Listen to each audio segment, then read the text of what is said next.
Hey everybody, and welcome to Rabbit's Ramblings, podcast 349. I did manage to get quite a bit of help for bills, so I got the important bill paid, and I did have enough to pick up Cyberpunk 2077, which has been my most wanted game for pretty much quite a while. I was familiar with and played just a little tiny bit of the role-playing game it's based on way back in the mid to late 80s, so I was a bit familiar with what the game would be in advance. So this time I have quite a bit of rambling. I've played about, 15 hours so far. So hopefully you'll enjoy the show.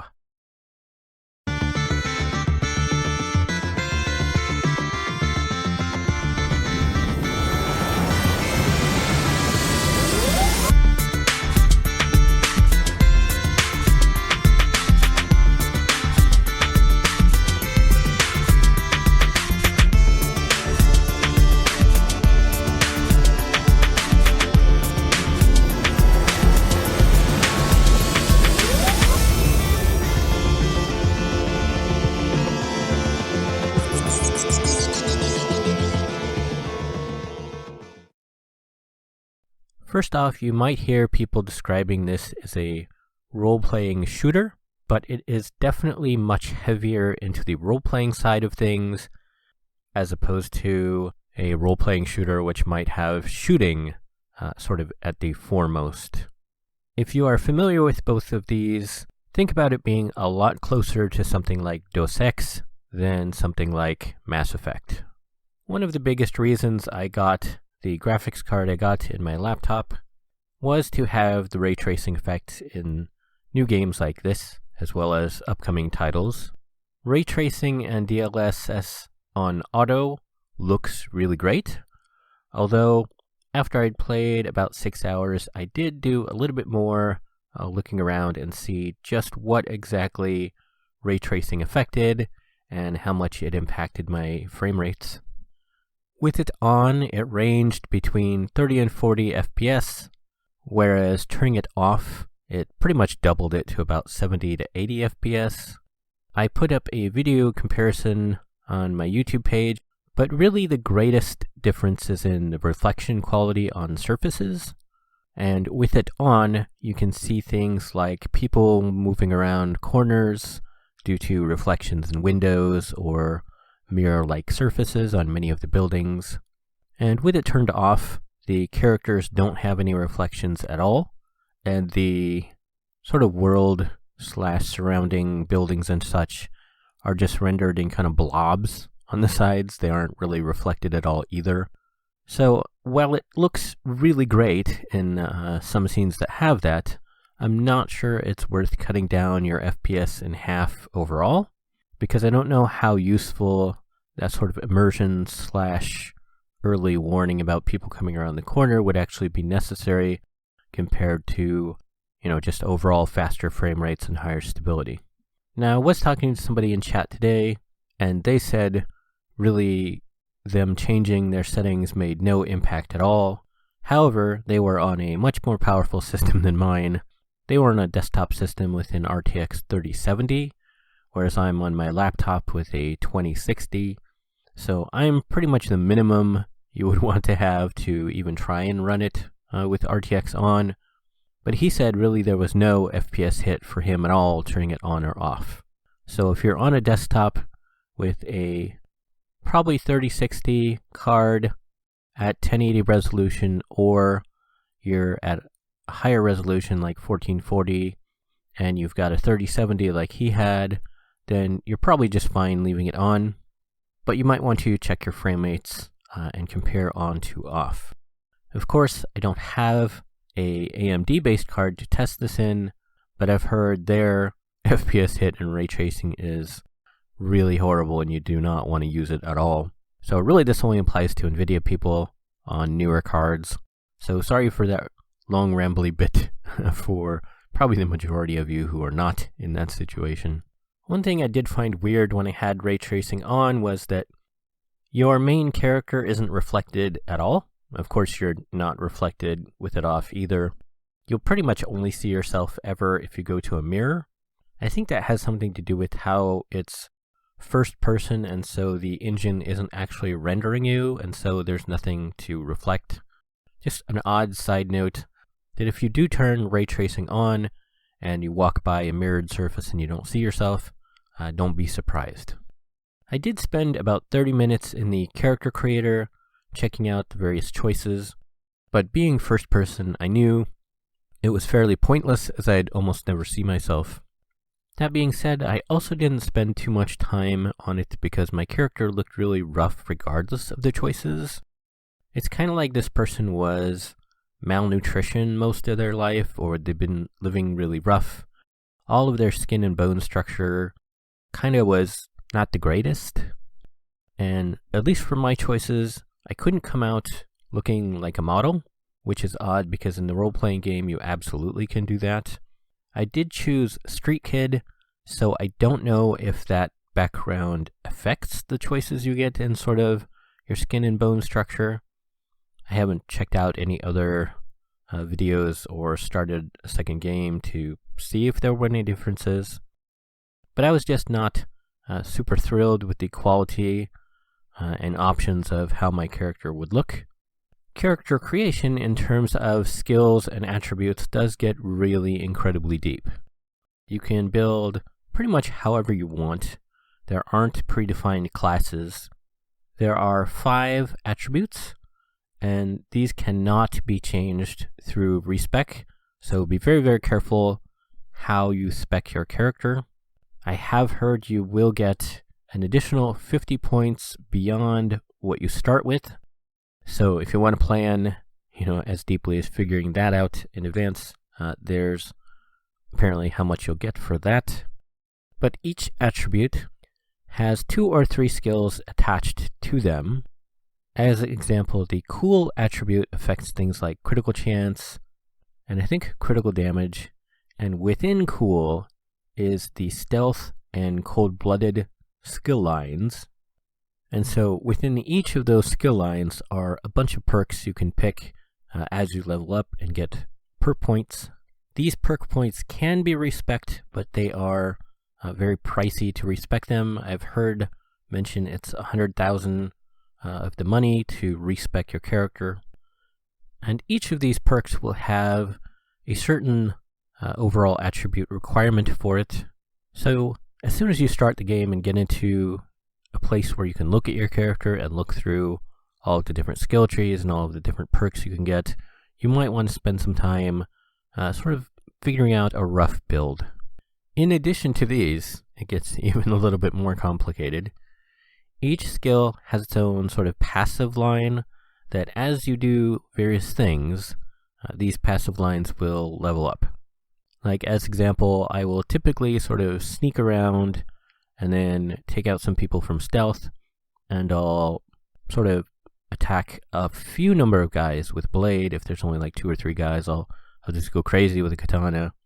And then if there are more guys, I'll usually sort of back out and be a little bit more cautious and whittle them down with a pistol. And so doing these things, the blade and the pistol are both under, I believe, athletics. So those skill lines will passively level up. Stealth, as I think I mentioned, is under cool, so that will passively level up the stealth tree. And as you passively level these things up, it doesn't matter what your attribute is, the passive line will always level up. As the passive level increases, you'll get sort of benefits that are also passive, as well as sometimes getting perk points. Like I think one of the early athletics ones I unlocked, I think it was athletics passive rank 2, I got something like 20 extra carrying capacity for my character just unlocked. So there's all kinds of ways you can level up your character. If you're not sure, what you want to spend points in attributes and what perks you want to unlock at first, I say just go ahead and play for a while. And then you'll see sort of what lines are getting passively increased based on how you play, and you could easily use that as a guide for where you might want to actually spend points and put perks. Once you get into the game, there is a pretty crazy screenshot/photo mode. I don't know if this exists on console, it might be PC only. But if you are on PC and playing, you might want to check it out if you haven't.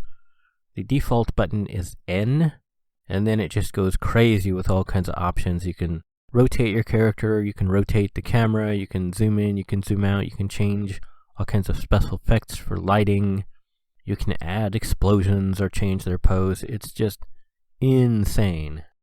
It's pretty cool to make some desktop wallpapers with. Combat is pretty good. As I mentioned though, it is definitely RPG style. You'll have to get several headshots to kill somebody or a ton of body shots. It's not like a shooter where you can line up, the perfect sniper shot and then one-shot somebody. That's not going to happen, at least not from what I've seen. Maybe later on, once you unlock a bunch of perks, you could do that. But certainly at the start of the game, it's very bullet spongy in a way, sort of. Not terribly bad, at least not a normal. I hear turning it up on higher difficulties, they get more bullet spongy. But if you're looking for something that's like a solid hardcore shooter where it's like you shoot somebody in the leg, they go, oh, and bend over, and then you shoot them in the head and they're dead. That's not going to happen here from what I can see. It's very definitely shoot, and then they're dead. However, you don't have to go into combat all the time from what I've seen. I have done areas that I've gone through and I've just done stealth takedowns. You grab them and you knock them out, or you grab them and then you kill them and then you sneak to the next guy. There's also hacking, so you can do various hacking things. I haven't really gotten into it, but there's ways to blind people or stun people or make them attack their friends. So if you're not good at combat or don't want to do combat yourself, there are plenty of other options if you want to build that direction. A couple of general tips, I would say. One is I've gotten kind of okay at driving a bike. I'm pretty bad at driving a car.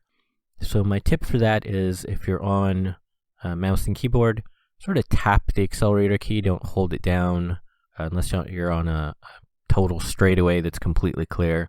You just sort of tap it. And that sort of balances it out to a certain speed. Like if you tap faster, it'll go to a higher speed. If you tap slower, it'll sort of be at a slower pace. It won't be like fully pressing the pedal.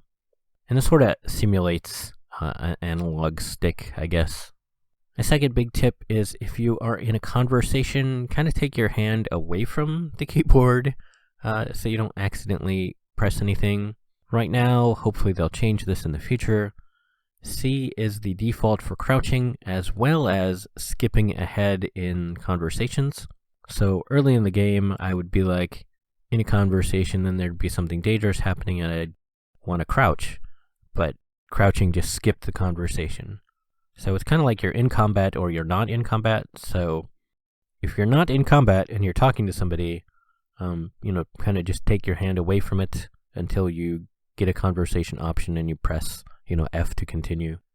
A third really important tip I can think of is be very, very careful when you are disassembling or selling items. There isn't any way to lock the gear from your accidentally doing that. So you could very easily sell something or deconstruct something and then it's gone. There's no undo feature.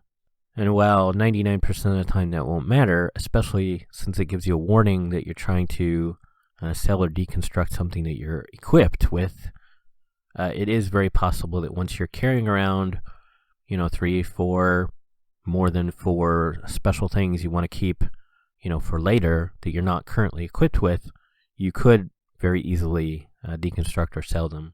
So be pretty careful with that. I guess my last tip is take it kind of slow. It's far more a role-playing game than anything else. I find it much more enjoyable if I'm not rushing. Even though the main quest line kind of makes it feel like you need to rush, there's a lot of times where you actually don't. So just take it a little slower than you think you might need to. Enjoy it. Don't rush through it. Don't feel like, you just got 3 calls and there are 3 jobs and you have to rush and do them all. Just pick one, go through it, finish it, and then move on to the next one. You don't have to try and do everything all at once. That's really all my tips I can think of and stuff to ramble about. Of course, the graphics are pretty amazing. As I mentioned, I'm on a newer laptop, but it's only got a 2060 mobile chip. And like I said, I'm running, from what I've checked, at typically 70 to 80 FPS at 1080 resolution, I think on higher settings. So it looks really good and runs really well. I don't know if it would run great on older hardware.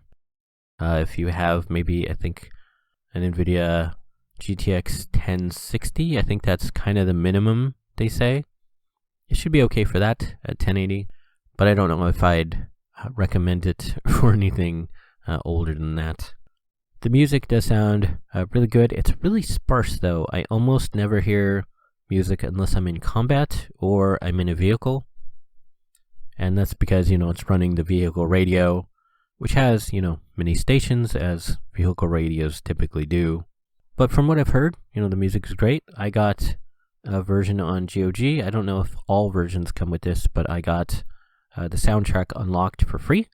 So that has 2 music CDs worth of music, which I haven't listened to yet. So there's a ton of music and it all sounds really good. That's all I can really think of to talk about for it. I don't know if it helps, but there it is. From the newsroom.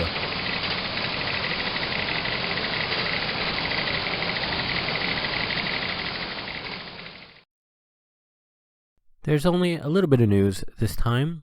Legends of Runeterra has a brand new expansion which launched on Wednesday. I'm recording this on Wednesday, so I only got to check it out for about an hour or so before I started recording. There's this new card style, which I guess gives your cards different kind of borders. I never understood why you would want such a thing, because it's like, that pretty much tells your opponent, hey, this is a really important card to me. It's key to my strategy.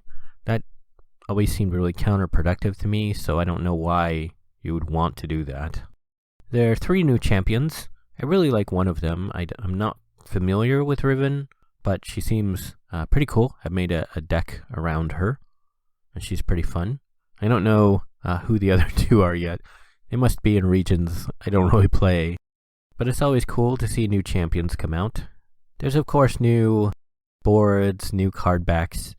There's a pretty cute little cat that is mostly cybernetic. He's super cute, but kind of scary at the same time. And of course, there's a new ranked season to go along with it.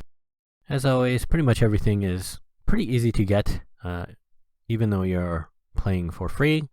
I've played quite a bit at the start of the game, so I still have 20,000 whatever they call the things to build cards with. So pretty much when something like this comes out, I'm just like, boom, and it's like I have all the cool things I want. So it's really easy to play if you're playing as a free-to-play player. And you get access to all the new things, unless, you're looking at a board or something cosmetic. So if you're into it, you may as well check it out. And hopefully there's some cool new stuff for you to play with. Ahoy there, and welcome to the treasure chest. We gather to thank those who surrendered booty to the rabbit. I'm sure we can all agree we love a little booty now and then. Ha ha ha. The following be all the rapscallions that donated their booty. We do be thanking Blake J. for the most huge, generous donation. 3 cheers for donations. Hip hip, arr, hip hip, arr, hip hip, arr.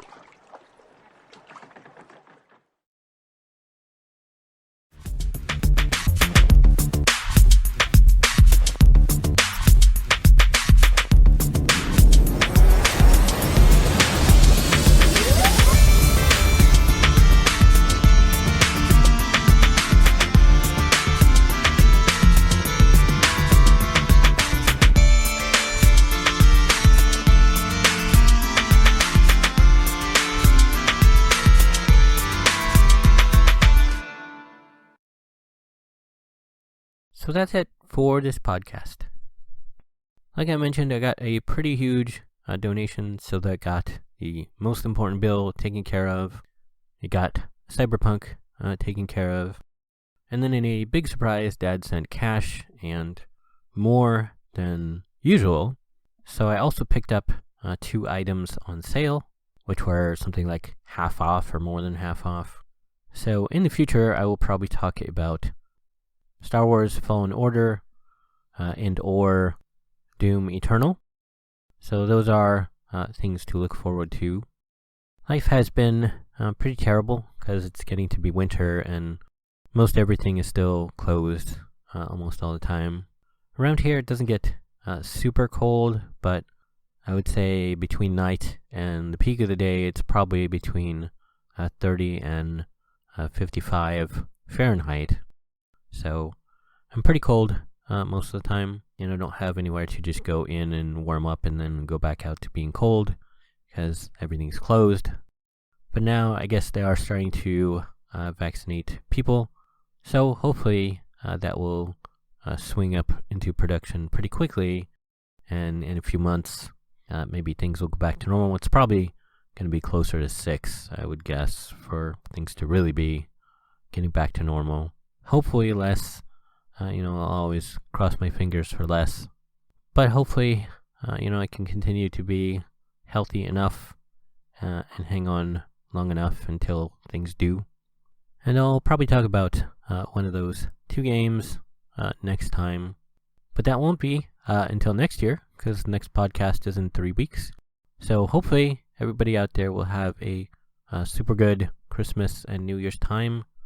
And this year especially, stay safe, be super extra careful. Even though the vaccine's coming out and there's drugs to help people get better, we still got to be really careful for, I'd guess, probably 3 months at least, being pretty careful like we have been.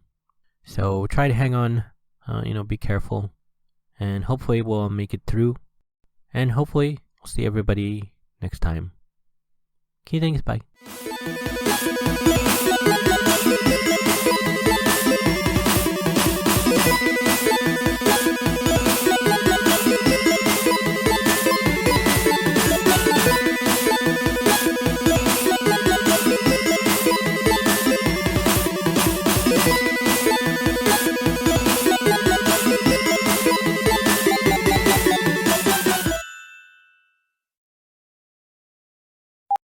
Which has been my most anticipated. Just an odd side note that if you do return,